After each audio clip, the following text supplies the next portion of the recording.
زمین کب روتی ہے جب عورتیں 3 گناہ شوق سے کرتی ہیں۔ یہ گناہ کبھی مت کرنا۔ بسم اللہ الرحمن الرحیم۔ اللہ تعالیٰ نے اس دنیا میں کم و بیش 18,000 مخلوقات کو پیدا فرمایا۔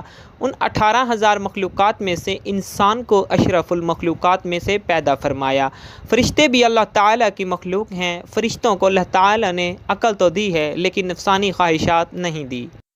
جانور بھی اللہ تعالیٰ کی مخلوق ہیں۔ جانوروں کو اللہ تعالیٰ نے نفسانی خواہشات تو دی ہیں لیکن عقل نہیں دی۔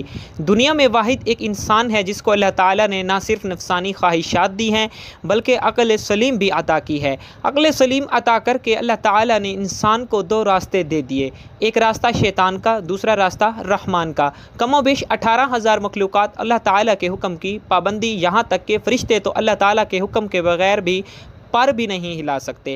واحد ایک انسان ہے جو اللہ تعالیٰ کے حکم کا پابند نہیں۔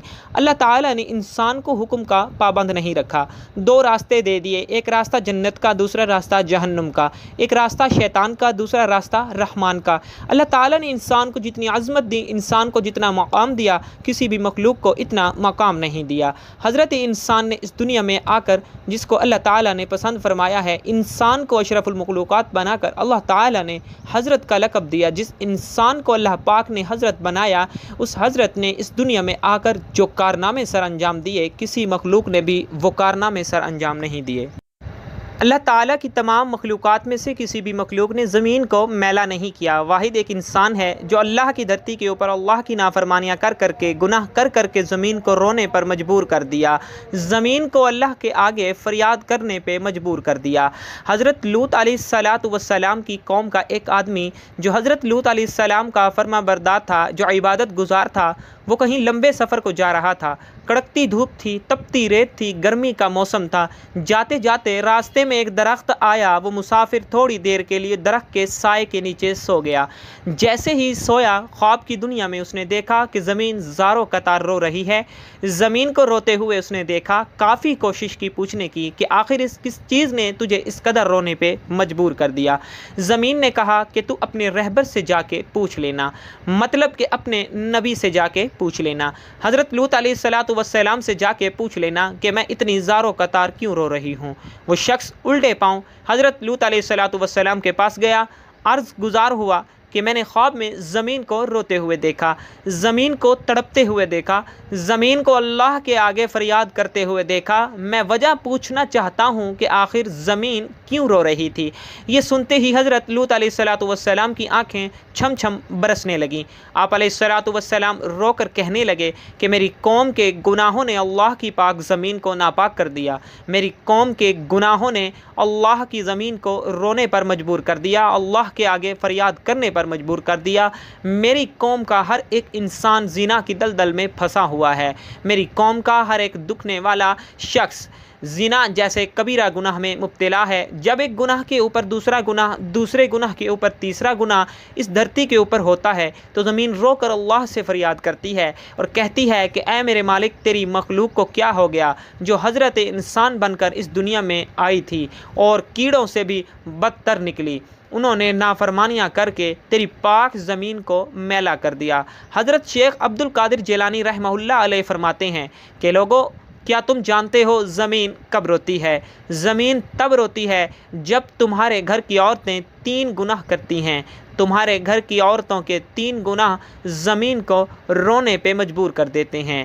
پوچھا گیا حضرت وہ 3 خطرناک گناہ کون کون سے ہیں؟ فرمانے لگے پہلا گناہ جو زمین کو رونے پہ مجبور کر دیتا ہے وہ ہے زنا کرنا۔ جب ایک مرد ایک عورت دونوں مل کر بدکاری کرتے ہیں، زنا کرتے ہیں، زنا کرنے کے بعد جب عورت غسل کرتی ہے، پانی اس کے سر سے گزرتا ہوا جسم کے ایک ایک بال کو چھوتا ہوا پیروں سے نیچے زمین پر جاتا ہے تو اس وقت زمین رو کر کہتی ہے، چیخ کر کہتی ہے، میرے مالک، تیرے بندوں کو کیا ہو گیا؟ تو نے انہیں حضرت انسان بنا کر دنیا میں بھیجا تھا، یہ نادان تو کیڑوں سے بھی بدتر نکلے۔ فرمایا گٹر میں پلنے والے کیڑے میں اتنی بدبو نہیں ہوتی جتنی بدبو زمین کو زانیہ عورت اور زانی مرد کے اندر سے آتی ہے۔ جب زانیہ عورت زانی مرد غسل کر رہے ہوتے ہیں اس وقت ان کے جسم کا ایک ایک بال ان پر لعنت کر رہا ہوتا ہے، ان کے ہاتھ ان پر لعنت کر رہے ہوتے ہیں، ہاتھوں کی انگلیاں، ان کی زبان، ان کے جسم کا ایک ایک بال ان پر لعنت کر رہا ہوتا ہے۔ ایک روایت میں ہے کہ شب معراج میں رسول اللہ صلی اللہ علیہ وآلہ وسلم کا ایسی قوم پر گزر ہوا جن کے سامنے ایک ہانڈی میں پکا ہوا گوشت اور ایک ہانڈی میں کچا اور سڑا ہوا گوشت رکھا ہے۔ یہ لوگ سڑا ہوا گوشت کھا رہے ہیں اور پکا ہوا گوشت نہیں کھاتے۔ آپ صلی اللہ علیہ وآلہ وسلم نے دریافت کیا یہ کون لوگ ہیں؟ جبریل امین نے کہا یہ آپ صلی اللہ علیہ وآلہ وسلم کی امت کا وہ شخص ہے جس کے پاس حلال اور طیب عورت موجود ہے مگر وہ ایک زانیہ عورت کے ساتھ زنا کرتا ہے۔ حضور صلی اللہ علیہ وآلہ وسلم ارشاد فرماتے ہیں یعنی ضرور میری امت میں کچھ لوگ ایسے ہونے والے ہیں کہ حلال ٹھہرائیں گے عورتوں کی شرمگاہ یعنی زنا اور ریشمی کپڑوں اور شراب اور باجوں کو۔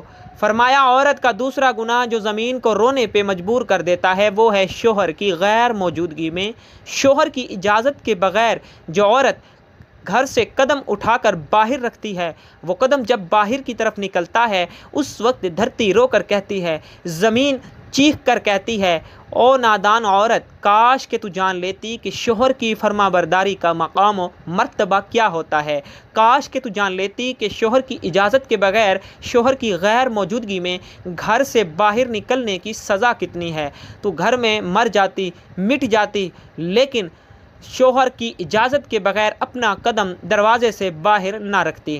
بیوی کا شوہر کی اجازت کے بغیر گھر سے باہر نکلنا حرام ہے، بس اگر وہ شوہر کی اجازت اور بغیر کسی شرعی عذر کے گھر سے نکلتی ہے تو نافرمان کہلائے گی۔ شوہر کی اجازت کے بغیر حتیٰ کہ اس کے منع کرنے کے باوجود تمام شرعی طور پر جائز کاموں کو انجام دینا حرام نہیں ہے، جیسے مقدس مقامات کی زیارت، گھر والوں سے ملاقات یا پھر حصول علم کے لیے شوہر کی اجازت کے بغیر گھر سے نکلنا، مگر اس صورت میں کہ جب یہ چیز شوہر کے شرعی حق میں رکاوٹ بن جائے۔ فرمایا عورت کا تیسرا گناہ جو زمین کو رونے پہ مجبور کر دیتا ہے وہ ہے پاؤں میں گھنگرو باندھ کے غیر محرم مردوں کے سامنے ناچنا، معاشرے میں بے حیائی پھیلانا، بے غیرتی پھیلانا، بے غیرتی کی طرف قدم اٹھانا، بے حیائی کی طرف قدم اٹھانا۔ گانا سننا اور بجانا شریعت میں حرام ہے، قرآن کریم میں ہے جس کا ترجمہ یہ ہے اور بعض لوگ ایسے بھی ہیں جو ان باتوں کے خریدار بنتے ہیں جو اللہ سے غافل کرنے والی ہے تاکہ اللہ کی یاد سے بے سمجھے گمراہ کرے اور اس کی ہنسی اڑائے، ایسے لوگوں کے لیے ذلت کا عذاب ہے۔ حضرت جابر رضی اللہ تعالی عنہ سے روایت ہے کہ رسول اللہ صلی اللہ علیہ وآلہ وسلم نے ارشاد فرمایا ناچ گانا دل میں منافقت کو اس طرح پیدا کرتا ہے جیسے پانی کھیتی کو اگاتا ہے۔ فرمایا یہ تین ایسے بدترین گناہ ہیں جو دھرتی کو ناپاک کر کے زمین